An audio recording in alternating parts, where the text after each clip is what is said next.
Hey everyone, welcome to another show of 302 of a Kind. It's me, Marcus, with my great co-host, Kevin. Kevin, how are you?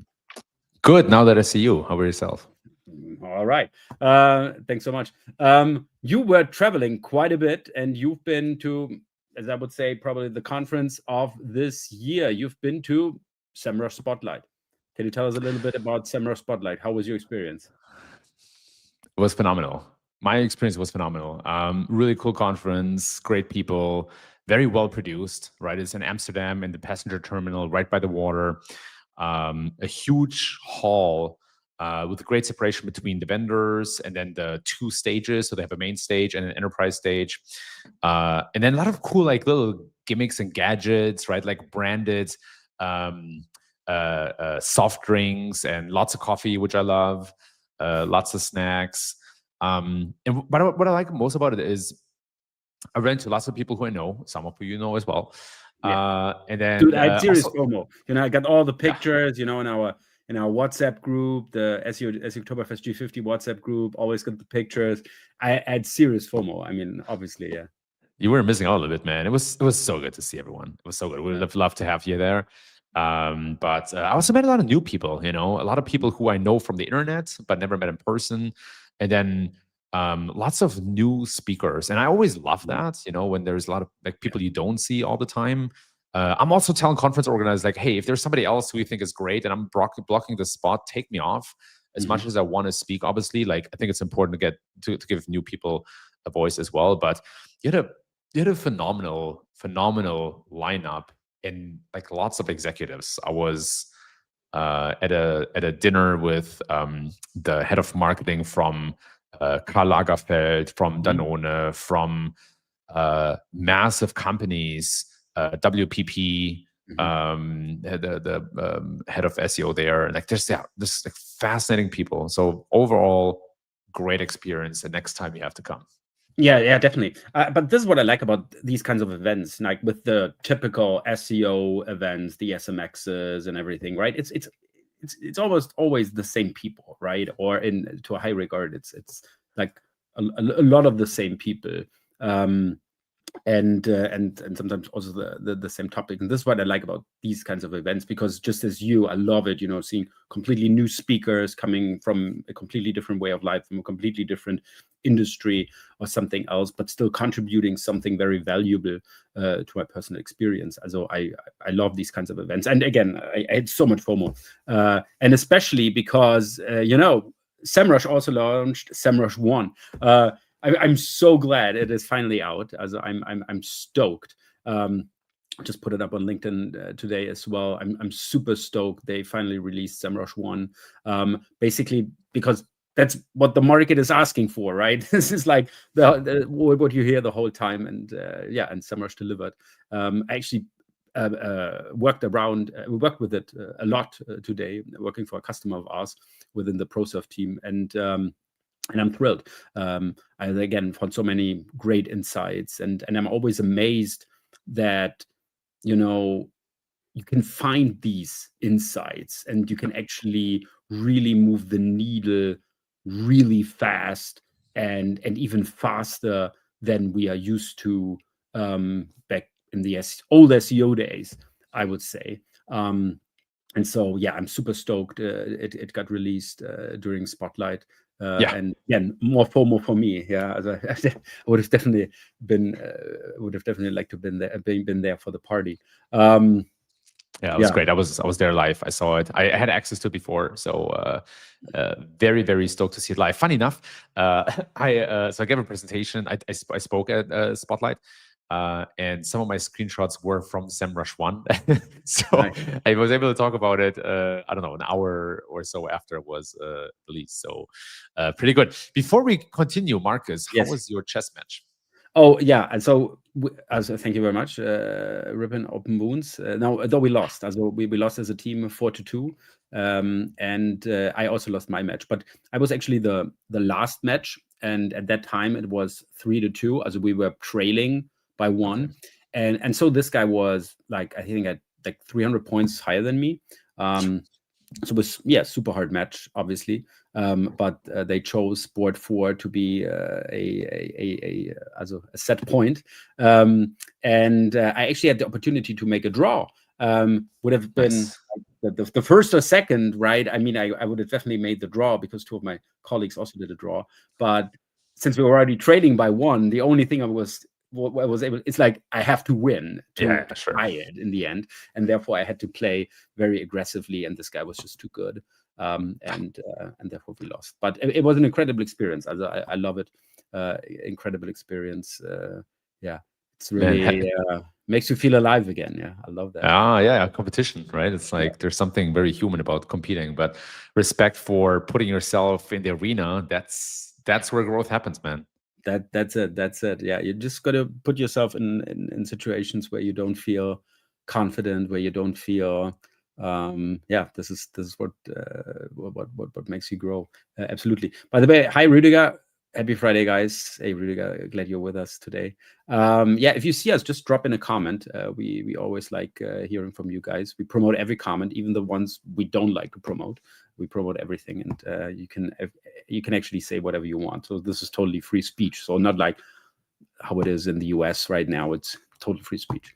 Okay, not maybe total. I don't know. Like, shouldn't say like shitty things or like make somebody else feel bad. Okay, let's talk about SEO. I think this is what we know the most of, and can't go with that.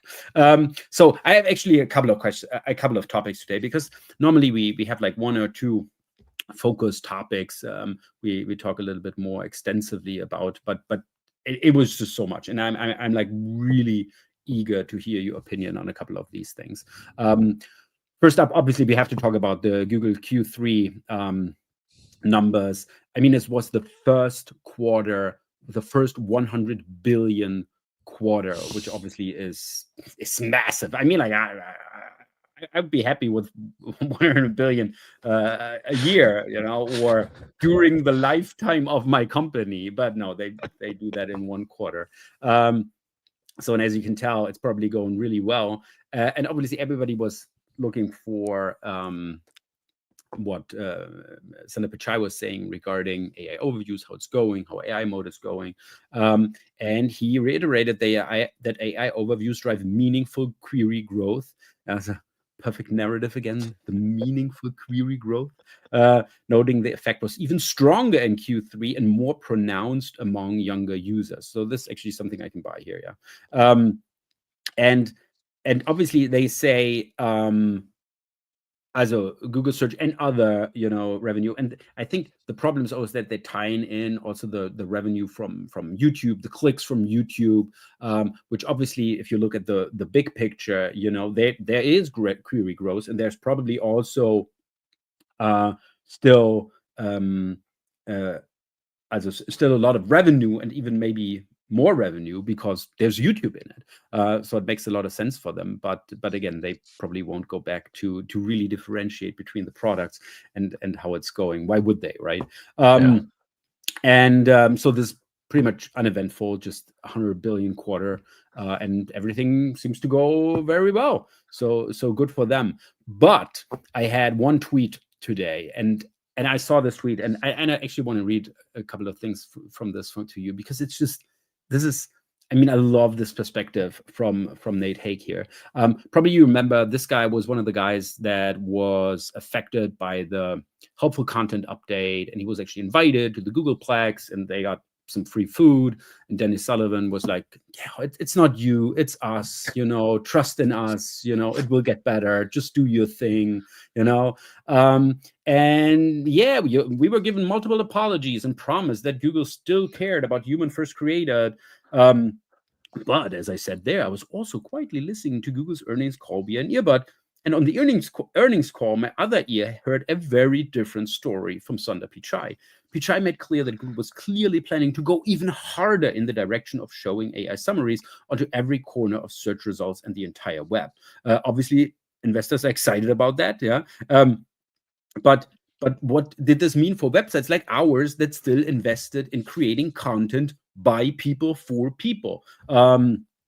and how were us human web creators supposed to survive in Google's new AI first future? And this is exactly what he asked Pandu Nayak at this Q&A of that event. And Nayak was clearly caught off guard by my question, fumbled around for an answer. He failed to answer the question directly, of course, but did say we should lean in and use AI to create content ourselves.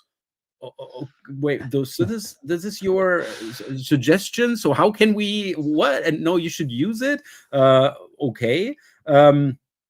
And then after the Q&A, they walked to the thing. Then Search Liaison, Dennis Sullivan, who had organized the event, said he hoped to have us all back in a year, so basically today, for a happy reunion to celebrate our website's success after Google hopefully fixed its algo. I left the summit hopeful that some Googlers I met, like Danny, did indeed seem to care about the open web. But I was also realistic that Google leadership seemed intent on consuming the open web with AI. So where do we stand a year later? Well, Danny is no longer search liaison. In fact, Google did away with the position entirely. Bam! And as far as I know, there is no happy reunion planned. Google did tweak its algos a bit, and a few of the websites in that room benefited. I'm proud if our efforts contributed to that. But in large, most human-first web publishers are still struggling to be seen in Google's sea of AI overviews, Reddit, and AI spam. And overall, Google is all in on AI. And he's basically going a little bit further. And I love this, right? So we hear this basically, right? It's all good. And investors are there and like clapping. Yeah, we made a lot of money again. But these people are the ones that make up our web ecosystem, right? And I love that how he writes it, like last year, and he was even hopeful, there's something going to change. We're going to be here for a happy reunion, and boom, all scratched, right? And what can we do? Yeah, you should use more AI. What? Yeah, also it gives really this strong sense that Google does not care about the open web anymore. And it's pretty much doomed, but what the hell? We make a lot of money, bringing it bringing it under the ground. What do you say? As someone has died, bring it under the ground. Bury. Bury. When they bury the open web. Okay, I said so much. Kevin, now it's your turn. What do you say about the Q3 earnings, about what Nate is saying here? What's your perspective? You do a great job creating the contrast here. I love that. And so, I think it makes perfect sense, right? Like we're at a point at which advances of Google's revenue come at the cost of a lot of content providers. And, the open web is not the only content provider, right? You have the closed web as well, from Facebook to Instagram to TikTok. I would say none of these are open web. And so it begs the question of what is the open web, right? Who and what is the open web? And I think it's publishers, it's bloggers, right? So you can probably count all of the sites contributing to the open web. It's things like Wikipedia and Fandom. Fandom is huge, by the way. You have things like Substack, Medium, I'm forgetting one big platform, WordPress. And who else is there, right? There's not that much more left. Blogging is not in vogue anymore. So I think that's mainly it. And so we're also at a point at which AI mode, ChatGPT, etc., right? Like they're not sending out traffic. They're being trained on publicly available content, which is not just the open web, which is also things like Common Crawl and some of these other indices. And I think, if it was up to Google at this point, they would probably just migrate over to AI mode and just, do they need the open web anymore, right? The only content that they need, they would probably forge direct alliances with, meaning publishers, and then everything else you might not need, actually. So I think it's I think it's a difficult spot. I don't think, quote unquote, the open web has a lot of leverage. And that's why I think if you're in that basket, in that group of sites or people, you don't want to lean on organic traffic too much, right? Like you want to diversify, find other ways, so that when Google goes to potentially zero or AI mode launches in a broader sense, this will be gradual, but when it does, you're not struggling. So I think this old promise that you get traffic for your content is not there anymore. It's gone. What do you think, Marcus? Yeah, the publisher contract is definitely broken, and it's alarming. I mean, like, because I mean, I totally see this trend, right? But I mean, like, obviously, I don't work with a lot of bloggers. I work with enterprise customers, and obviously, this is a totally different ball game, because the stuff you do there, you actually create visibility. You know, you create get users on your side. So I mean, my own affiliate days and like working with smaller publishers like this is pretty far behind. So I think it's a totally different thing. But I totally see what you're saying. So basically, you have the brands and everything, that's all good, right? But the whole the blogging and like all that kind of like of that kind of thing basically got consumed by the big social networks. So you're not going to write a blog anymore, because let's face it, nobody's reading a blog post anymore anyway, right? They're all skimming, or if it's too long, they put it in, hey, Perplexity, you know, what does it say? Can you please summarize it for me, or stuff like this.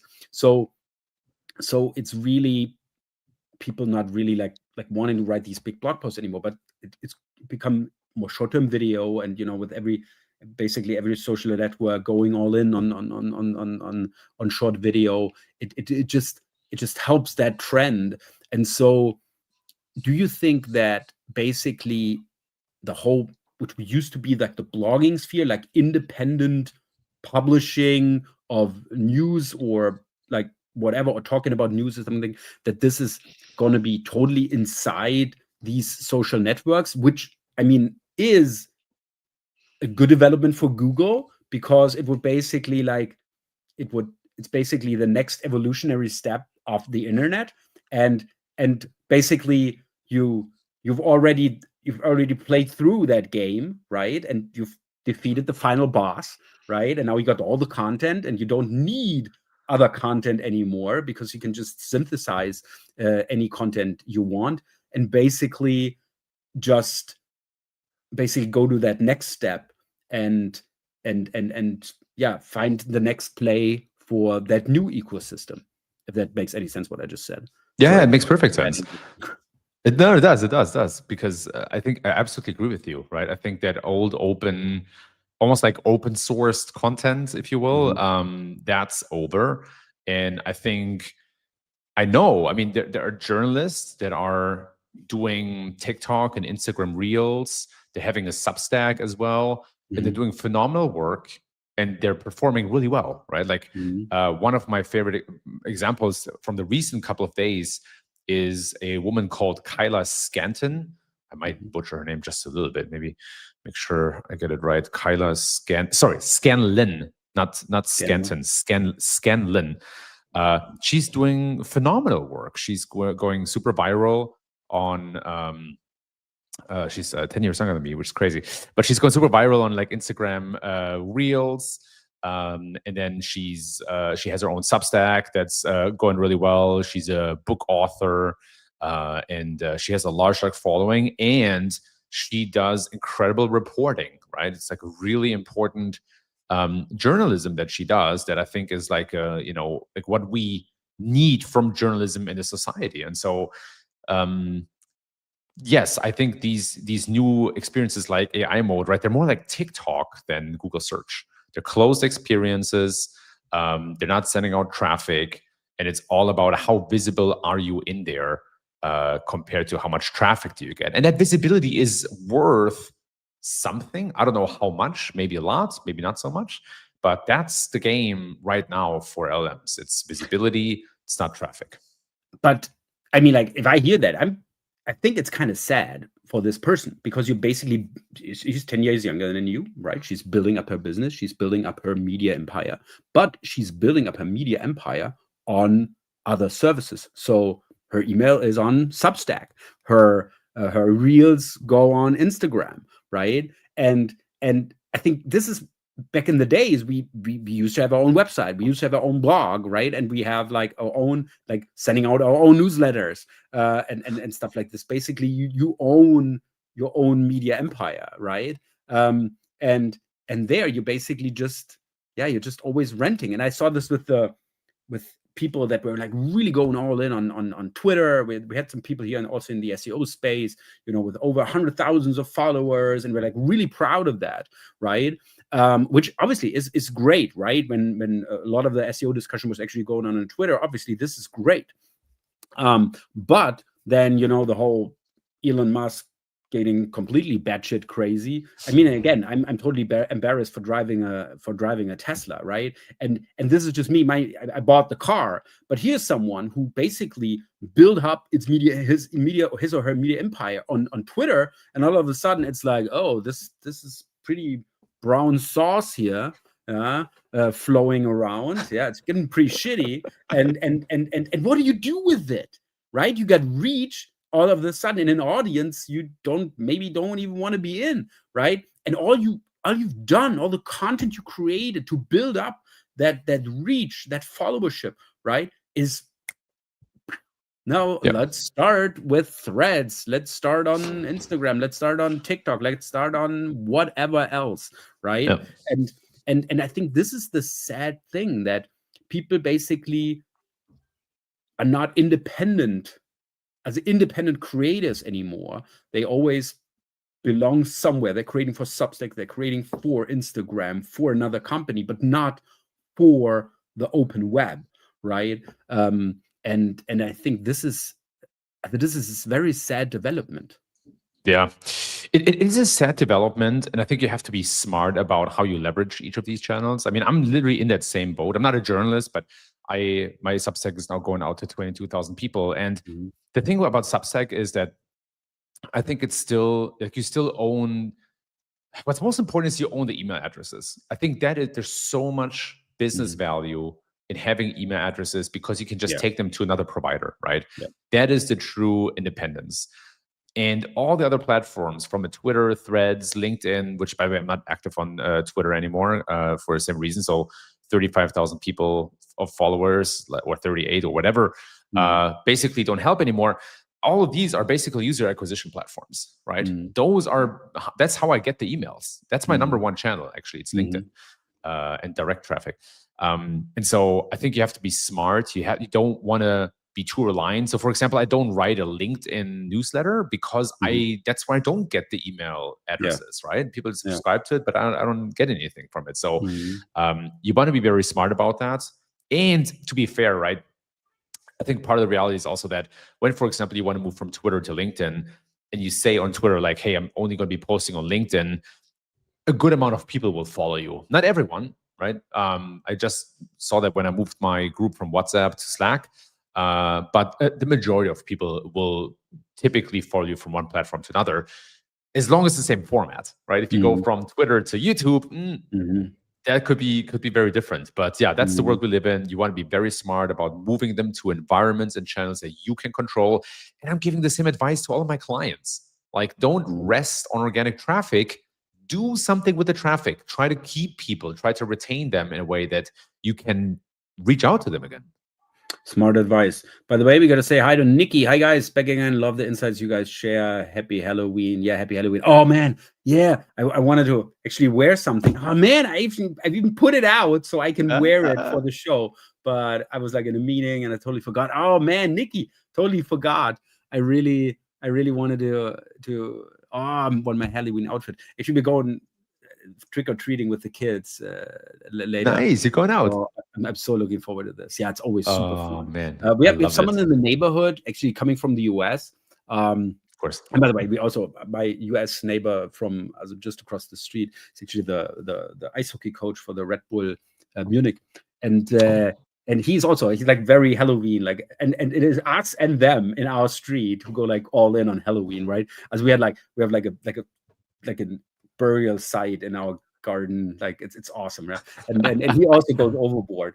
And there's this other guy also from the US, and they're like big Halloween fans, and they do like sort of like even a Geisterbahn, like a yeah, so you go in and you like a ride, different turns and stuff like this, and they really go all in. There's like this 3 meter like dragon kind of figure across the hedge. And it's like ha ha ha ha ha and stuff like that. It's very well done. Also, it's like As we're getting better each year in our little competition with our US neighbor from across the street, but these guys go totally overboard. So I'm so looking forward to this again tonight. This is going to be I love that, man. Just love that. Yeah, it's so cool.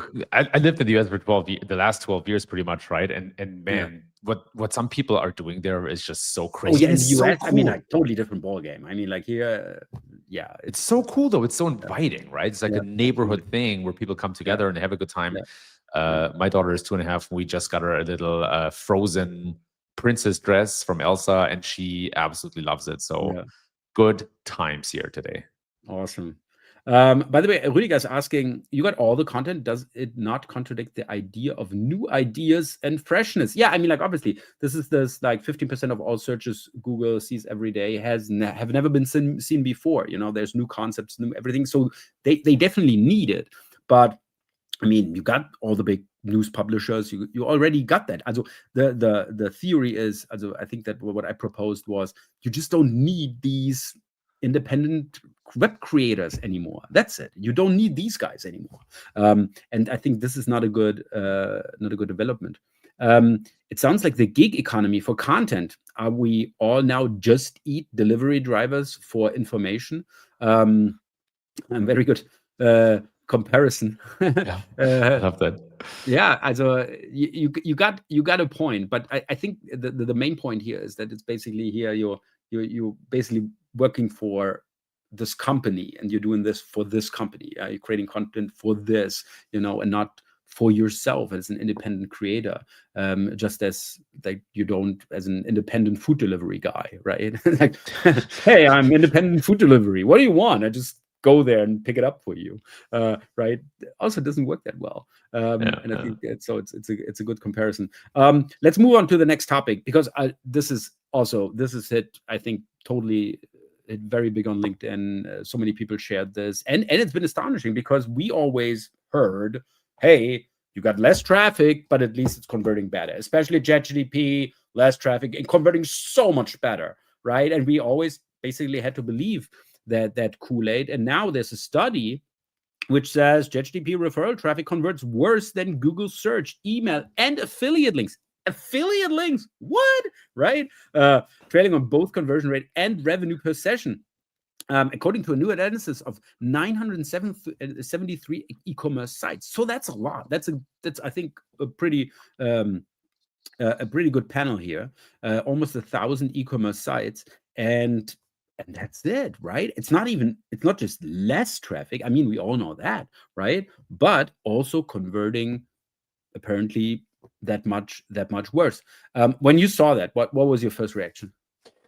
First of all, it's like, yeah, it's a study from Hamburg, Germany. Let's go, Germany. Yeah. Actually, the Germans, they put out good studies about Google and LLMs. I will say that. You're also a German, so yeah. That's right. No, but I mean, like, like your heritage here from universities and stuff. So I don't think I'm that level. But yeah, I'm German too. You're right. So anyway, about this study. Sorry to break it to you. You're right. Totally forgot where I am. But no, man, it's it's a good study. First of all, I don't want to shoot it down. I think if I had to point at the weaknesses, there's two. One is it's looking at last touch. Last touch is tough, because I don't think LLMs are last touch channel until now. And that's my second point. Is ChatGPT just launched the direct shopping integration. So I think, unfortunately, the study was bad timing. I think this study should have, you cannot plan this, right?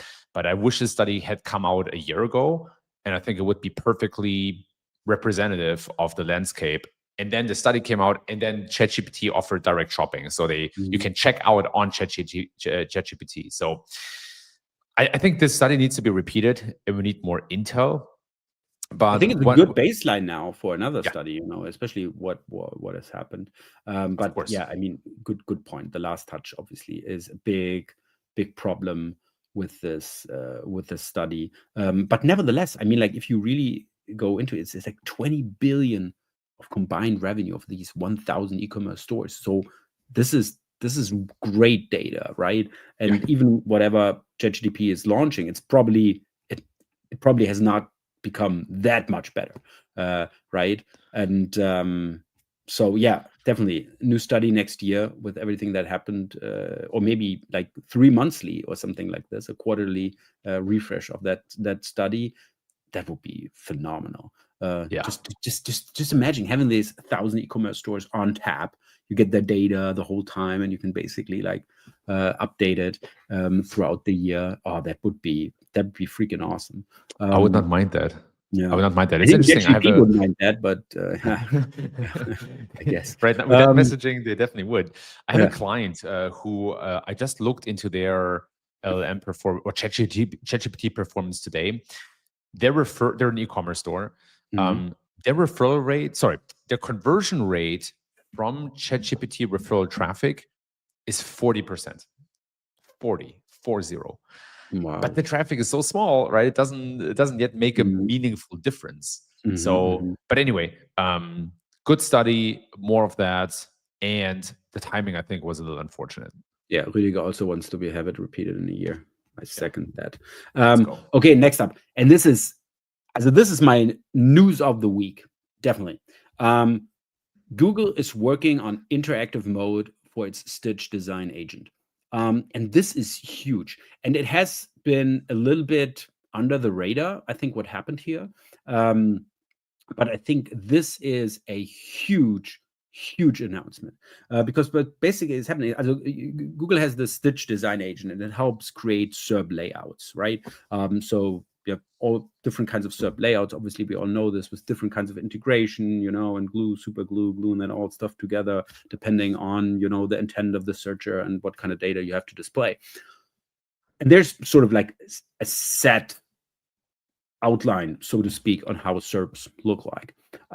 And now Google is working on an interactive mode for this Stitch design agent, which basically means that the UI can be made on the fly. Yeah, also that basically the UI, also I have a specific question, so Google knows, oh, this is the data you probably want, and then it can basically on the fly create the best possible layout to display this kind of data to you. And obviously this is huge, coming from the 10 blue links to however you want your information to be presented, right? Also, I think this is huge. And Andrea, I think he described it best. He said, one day your website will dissolve. Your audience will get an adaptive interface built directly on your data and agentic workflows. Google's designer agent Stitch offers a glimpse. UIs generated on demand, dynamic, and layout free. And this is exactly what's happening. And I think this is huge, as I already said. Kevin, what do you think? Yeah, I agree. Obviously, with Andrea, it's usually a good idea to agree with him.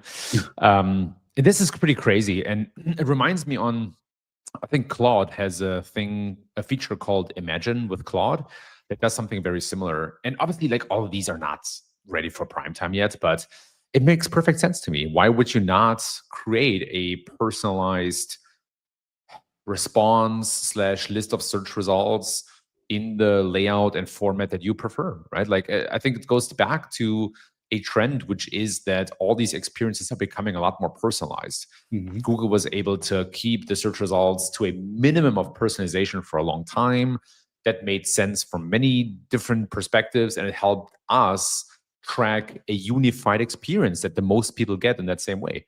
And now with AI, the opposite is happening, right? It makes sense to have it much more personalized with memory and context windows and token windows and all the good stuff that will probably grow rapidly. And so why should search be any different, right? I think the biggest challenge that comes from this trend is, how do you then measure success when everybody sees a different experience? Mm-hmm. And I think we're going to have to refine our trackings like significantly, because you don't know exactly what people are seeing, and so you have to better understand who these people are that you target, and then see what comes out on the other side. But like, keyword tracking in that sense, in that world, doesn't make sense anymore. Yeah. Yeah, absolutely. Not at all. And even, depending on the layout, how do you want to display this to a customer using a specific software? It's crazy. Yeah, it's crazy. And this is the exact perfect time for Hans to come in. Food morning, Hans. Great you're here. So next up, and this is also, again, big. And this is why we don't have one focus topic. We have so many topics today because this is also huge. Google is introducing query groups in Search Console Insights. And I first of all, I love this, right? I mean, this makes so much sense. Also going away from keywords itself to more the concept, because people will search it in a whole lot of different ways. So this makes a lot of sense. But when I read that and being excited about that, I thought, I mean, this is going into Google Search Console Insights. It's all great. But then I thought, oh no, do they want to take away keywords maybe? Do you think that we could actually see the end of basically Google Search Console performance reports, and we're just now getting the query groups, and it's all going to be a little bit more foggy? And how do you feel about this? I think it's a really good thought. I haven't thought about this. That was not my first thought, Marcus. Okay. So that was that's actually, it's a really so good great point. minds do not think alike.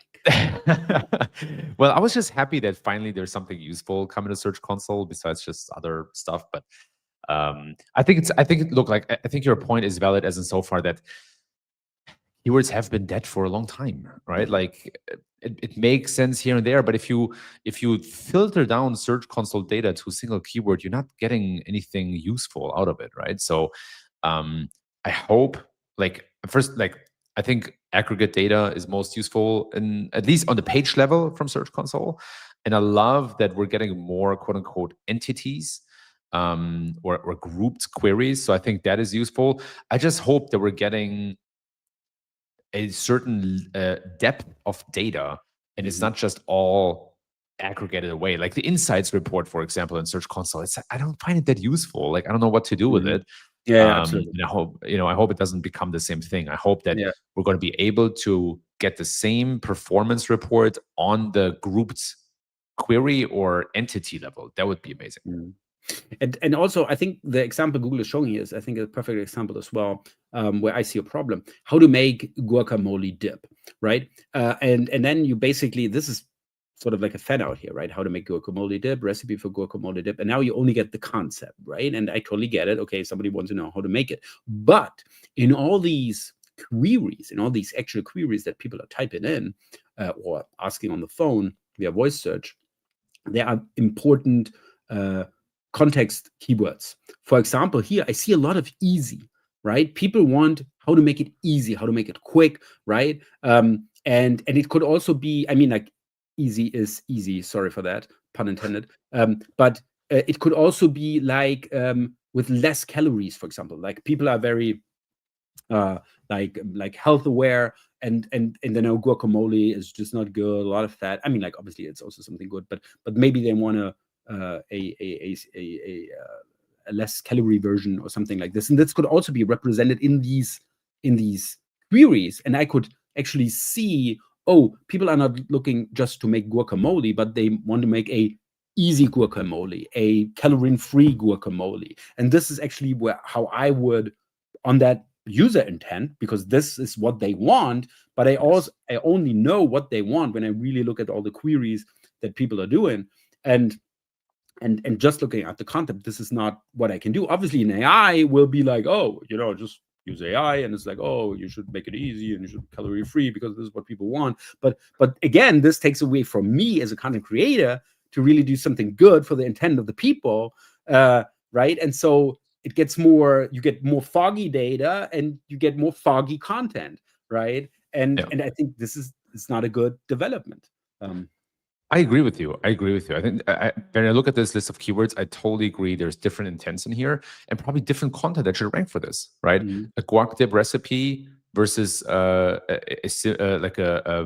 easy recipe, to me, are two different things, right? Maybe if you want the best guac dip, you need to put in double the amount of time compared to just an easy thing. So very much agree with you. And at the same time, we're losing so much data, or we get, there's so much data is masked in Search Console that I'm hoping that gets us a little more data, right? Like if they can show us, for example, that all the grouped queries around how to make guacamole dip get, I don't know, 50,000 impressions, and you break it down by query, but you can only sum it up to maybe 25,000 impressions, that tells you something, right? Like that tells you, wait, the pie is actually a bit bigger, and I'm getting reach for more queries that I'm not able to track and dissect. So I think there's value in that, because right now, if you need to, like, you can maybe figure it out through some complicated API stuff or in BigQuery, but I would love to see like how big is the total pie here, so I can make better projections on whether it's worth going after certain topics or not.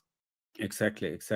By the way, LinkedIn user is thinking the same. Am I right in thinking that Google has been making it harder for us to access useful data over recent years? Oh God. Absolutely, you're totally right. Although, coming to Google's defense, also we got the big query stuff, right? I mean, like I'm stoked we get stuff like this, right? Because in that case, we actually got more data, and this was really something I didn't expect when I got into that beta program, like a couple of years ago. As a super, you're totally right. Yeah, we get less and less data, and I mean, like for PPC the same. I mean, like in the end, Google doesn't want you to book keywords. They just want you, okay, what's your budget? How much is your lead worth to you? Do your thing, right? And just like play the black box. So I think we're going definitely down that trend. Yeah. By the way, interesting discussion. Thank you so much for being here and contributing to the discussion, Mr. or Mrs. LinkedIn user. I can't see it. I don't know. I would have to go to LinkedIn to see it. All right, moving on. Oh, this is so funny. Disney. I mean, so this always this is got around on Twitter, on LinkedIn, everywhere. Somebody was searching for Disney account and they saw Black Hat SEO packages. It's like, what? What, Black Hat SEO packages for Disney? And this is a side link, right? I mean, people obviously found out very fast that this was actually due to links, right? Because you got a lot of anchor links. I mean, this is Disney, of course. A lot of people point links at Disney for shits and giggles, and obviously the spam, especially also in the porn and adult. Disney has a special place for them, and there's so many links, with this Black Hat SEO packages or something like this, that basically led to the fact that Google was deciding, oh, this would be a good title for that site link, which it obviously isn't. But this is just so funny how links can influence this. I mean, links at scale can influence this and make such a fun example. But on that note, we all know the links that are actually having these anchor links, Black Hat SEO packages and shit like that, right? They don't count. We know that, right? We as SEOs, we know these links don't count. We've heard that time and time again. These links don't count. Don't worry about them, right? We've got to figure it out. But then stuff like this happens. So you're saying it doesn't count for whatever value, but it is still able to basically transform a perfectly good site link into into something spammy. I don't know. And the interesting thing is, it apparently is still live. It's not fixed yet. So it is not fixed yet. And I can imagine, I mean, Glenn did the analysis here, right? As you see all the links here. And this is, I think, so funny, that because you see that is a problem that Google can't fix this easily. Yeah, because all these links have that impact, and it's hard to basically now dissect this. I don't know how to express this in English. I'm sorry, but maybe you can describe it better. What do you think about this? Yeah, exactly. The question is now, so this Google obviously tries to do as much algorithmically and automated as possible. So are they going to like now take an engineer to go in and write an exclusion for the, you know what I mean? Like, how are they going to change this now? Yeah. And look, like site links have been problematic for a long time. I often get this question of like, oh, we don't want this page to show up, but that page, and how can we change it? Blah blah blah. I'm just surprised this still works, to be completely honest, because as you said earlier, Google has done so much about backlinks, but then this type of bombing still has an impact. And also, when you click on the site link, where do you land? Is this an actual? This is an account page, right? On Disney. Yeah, of course. This is just the title is just BS. That's it. But the page isn't hacked.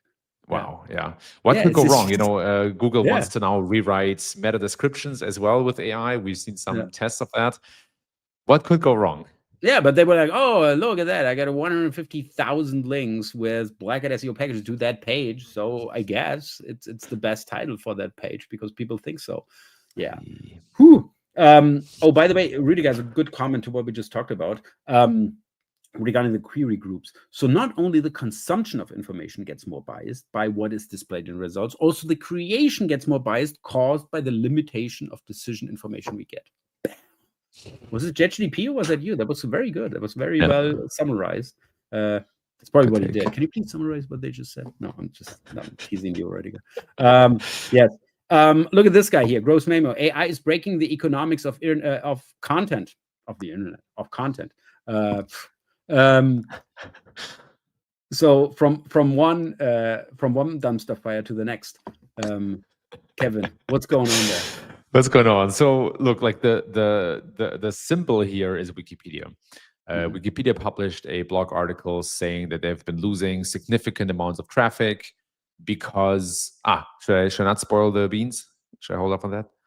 No. Okay. No, I can. Okay, just want to make sure. Yeah, they are losing organic traffic because Google answers questions with AI overviews directly. And so what's interesting about Wikipedia is that it is the largest site on the web by visibility in search engines, right? By far the biggest one. It is also a user-generated content site. But what differentiates it from other big platforms like Wikipedia, Quora, etc., is yes, exactly. Sorry, what was that? Yeah, your internet was cut off. Oh, okay. Am I back? Versendet sich. The life effect. Okay, it will sort itself out. So Wikipedia is user-generated content, but it's different from platforms like Reddit or LinkedIn or Quora because Wikipedia groups its user-generated content around established topics, right? It's an encyclopedia. And Reddit and other UGC platforms, they're more like social networks, right? They're constantly going, they're fluid, they're evolving. The topics are not about established themes at all. And so you see how so this chart that you're showing here, you see that in blue, more and more of Wikipedia's keywords are showing AI overviews. We're getting close to 50%, by the way. And at the same time, Wikipedia's traffic, which this data comes from Wikimedia directly, it's first-party traffic data. At the same time, you can see how it's dropping, right? And so Wikipedia is strongly affected by AI. People don't need to go there anymore. And for them, it's a problem because they obviously need to convince donors to give them money. But if their content isn't, accessed anymore, it's just summarized. And how useful is it really to donate to Wikipedia? And we had this last week. It is so important that we have Wikipedia because you don't want somebody like Elon Musk with Grokpedia basically controlling how we think about certain things, right? And by the way, I love this. How to get links from Grokopedia. Find the wrong stat on Grokopedia. Write the right info on your site. Select wrong text from Grokopedia. Choose it's wrong from pop-up. Add your right info and source URL. By doing the same, we already got 4 backlinks. This is how it works. I mean, like, it's also very easy to get links in Wikipedia. I mean, like, but there's obviously more editorial overview there. But look at that. Also, if you think like Grokopedia will overtake Wikipedia or will be a raging success, yeah, start dropping your links in there now. And I encourage everyone to spam the shit out of this because we need a real Wikipedia, right, with real editors, and not some right-wing Nazi, trying to rewrite history and making its platform for that. So yeah, please spam it as much as you can. I don't know. It's so funny, but I think really we need Wikipedia. This is so important. And as you just said, if people don't see Wikipedia anymore, they don't see the banners that you should support Wikipedia because they do that for free. They don't even have ads on there, right? Or should Wikipedia start doing ads so they can actually be sustainable, have a sustainable business?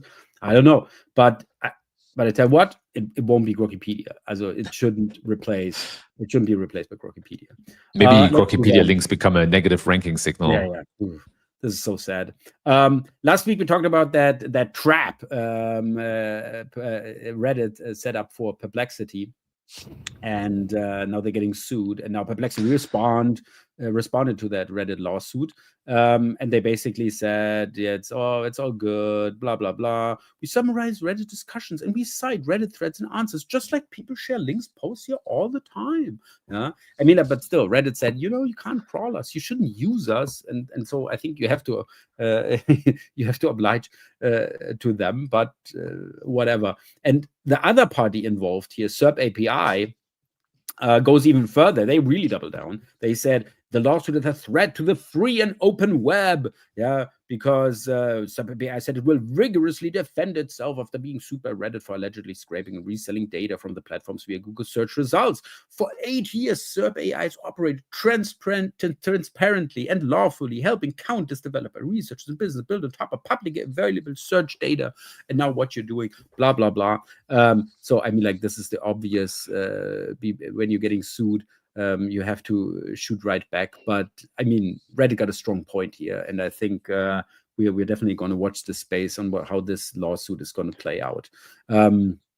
Yes. Then I have this research from Ain and Smarty. 90% of businesses fear losing SEO visibility as AI reshapes search. 90%. Quite a huge number, obviously, but I can totally relate. A lot of people thinking, oh, yeah, I mean, you also said it. It's peak traffic last year. It's probably going down. But SEO will love what people are actually doing, because 85.7% are already investing or plan to invest in AI LLM optimization. So in SEO, I mean, this is the funny thing, right? I mean, they want to invest in SEO because, I mean, okay.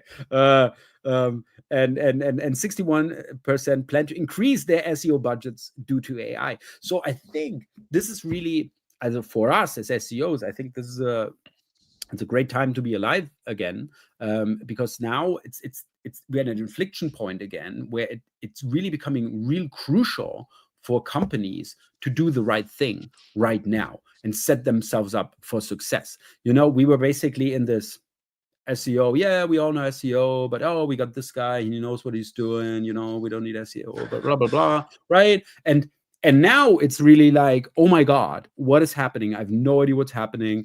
We're not getting traffic anymore. I really need help now. And yeah, SEOs to the rescue.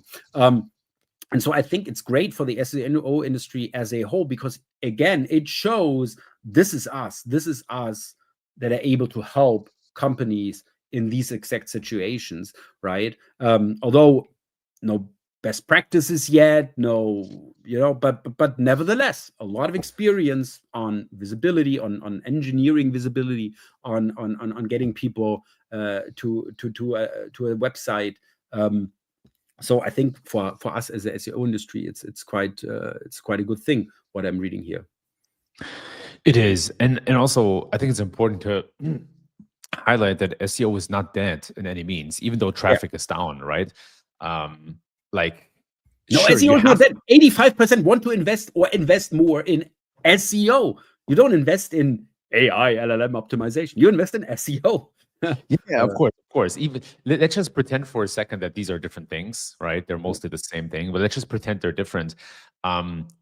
Classic SEO is still by far the biggest source of traffic, unless you get more direct traffic, right? But like when we talk about incremental traffic that you otherwise wouldn't get across the board, it is still, with all the traffic drops, it's still the largest source of incremental traffic. So why would you give that away, right? And even if clicks go down, if they go into next year, maybe they have again, which I think is very realistic, right? It does not mean that purchase intent is going away, right? So at the end of the day, we need to differentiate between traffic and conversions. For conversions, classic SEO is still very well and alive, and that's what people need to focus on. But to your point, right? The good thing is if you take care of your SEO, you've taken care by probably 90% or more of your AI visibility as well. Or 99.5. Yeah. Oh, nice story here from Glenn Gabe. Oh boy, Google investigates weeks-long security breach involving contractor. Google is investigating a breach of its security systems involving a contractor who took almost 2,000 screenshots and sensitive internal files, including information related to the Google Play Store system and guardrails, according to a person with knowledge of the situation. That is funny. As somebody was basically paying this guy to, hey, help us. How does Google Play Store work? What are the guardrails? How do they see spam? And you know, like, what are the thresholds and that kind of stuff, and he delivered. Stupid. I mean, like, seriously, how can, I mean, like, you're working on with a Google system, you know, everything is being tracked, you know, and obviously also if you're doing screenshots or anything, like, how stupid you have to be, right? Also, this is like very, very poor executed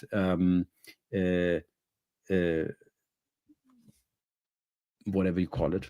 Oh, man, I suck in English today. I'm so sorry. No, you're fine. You're fine. You're good. Don't worry about it. Yeah.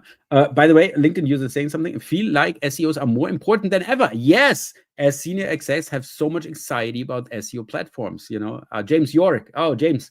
Thanks for revealing yourself much better than LinkedIn user.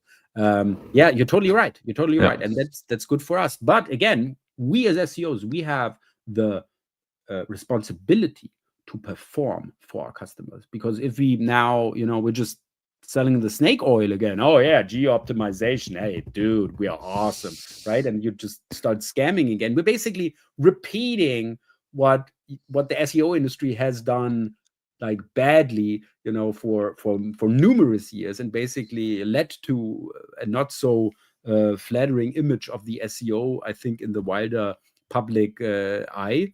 And please don't do that mistake again, right? I would love to come out of this. It's like, oh, it's the SEOs that saved us, you know, the SEOs, and you know, and nah, but I don't know, maybe I probably not. Yeah, I see so much already on LinkedIn, you know, with people like trying to fish for this, but okay. All right, 4 minutes left. Oh, this is funny. We just built DoorDash for Google Maps. And I was like, what? You built DoorDash for Google Maps? What does it mean? Real drivers, real phones, real traffic signals. Oh, no. So this is what they're doing. So they basically, they call it direction boost. So they search your keyword, plumber Vancouver, click your business, tap directions, drive or walk over. Yeah. And then Google sees that GPS activity. Oh, somebody searched for that and doing this. And this is what they're basically doing. They basically send people to your business, you know, in a car with their phone, or walk to your store. That it's basically, oh, somebody searched for that, and then he went to that store. And maybe you even get a favorable comment or whatever, and it works. Apparently, it works. I can totally imagine this working, right? That this works. But on the other hand, I'm like, oh my god, right? I mean, like, we're talking about so much, you know, like, oh, user intent, and we want this and we want that, and everything is now, you know, like, so organic and stuff like. And then you have, again, oh, okay, then let me just have send people over to your business to influence the algorithm, right? I mean, this is so crazy. Yeah, but I still love the idea. Love the idea. Yeah. Respect for the idea, for sure. It's so funny. Then great content here. Does AI favor translated content?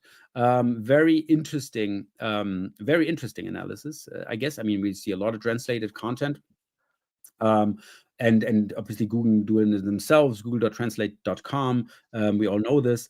And here what they were looking at, basically, because I mean, like, Google is now language agnostic, right? It can also take a piece of content from a Spanish blog and give it to you in English or German or anything like this. But what they found out is actually sites that offer their own translation fare so much better in AI overviews and get cited so much more often.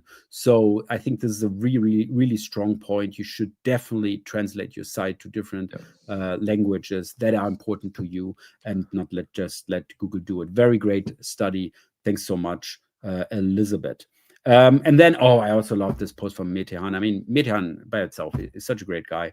And he had 100+ questions that show AAO, GEO is different than SEO, as we all know. Or as I just said, no, it's 99.5 the same. But he respectfully disagrees and gives 100 questions. And I thought it was such a smart approach. These like 100 questions I still don't know.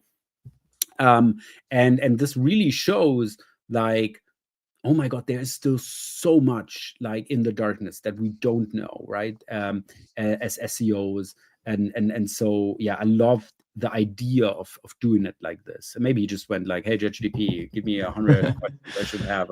No, but it's great. Yeah, it's also great. Like, is OpenAI also using CTR for citation rankings? Do they track how people click on the links? Does it give like a bonus? Do they also store it in a doc ID? Oh, I showed this URL. Now it gets like a +1. User didn't come back. He was satisfied with the result. Brr, brr, brr, brr, brr. We don't know. Yeah. So great post here from Metehan. And my last two ones. Oh, how Google Discover really works. This is also coming straight out of the Google leaks, but this time it's about Google Discover. So how does Google Discover really work? Based on the Google leaks and everything that's in there. This is super interesting. I'm just not a Discover guy, and I don't know shit about Discover, but if you know, you should read it. Maybe you know it better than me. And last but not least, Brighton SEO was also last week, and I saw multiple presentations. And it's like, yeah, but this one is awesome from Adam Gent here. A great presentation how Google Search Index works, and it goes really into like the index itself with the 4 billion documents, and if something comes in, something has to come out, and he makes a great point with a crawled, also discovered not crawled, crawled not indexed.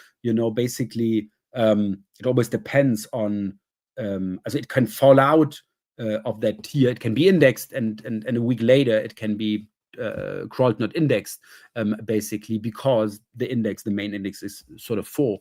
And he also he introduced a own KPI, basically formerly indexed, now not indexed anymore. And I thought this is such a smart idea to track these pages that have been indexed and not indexed anymore, to also see basically preemptively like, what do all these pages have in common that they were basically dropped out of the index, right? And to prevent this, obviously, with other pages like this happening, because they have been indexed now, they just fall out, and you don't want your other stuff to fall out as well. Great presentation from Adam Gent. As I was really shocked, stoked to see this, and you should check it out too. It's really good. That's it. Just promoting James here one more time. Yes, unfortunately, this feels like circa 2008 again with regards to snake oil salespeople. There we are again, the SEOs. Yeah, snake oil experience optimization. More snake oil for you. No, I'm whatever. Okay, it's 5:02. Thanks so much. It's been a lot of topics today, but thanks so much, everybody. James, Rudiger, Hans, Nikki, for coming along for the ride and yeah, being part of the conversation and not making us feel lonely sitting in front of our computers and speaking into a computer. I love it. So that's it for today. And I hope I see you again on Monday for our daily dose of SEO. If you're able to speak German, you should definitely check it out. And if not, next Friday, 4 p.m. This is us, 302 of a kind. And now we would like to temporarily redirect you from work to the weekend. Have a great weekend, everybody. And yeah, happy optimizing. Bye-bye. Keep on waving.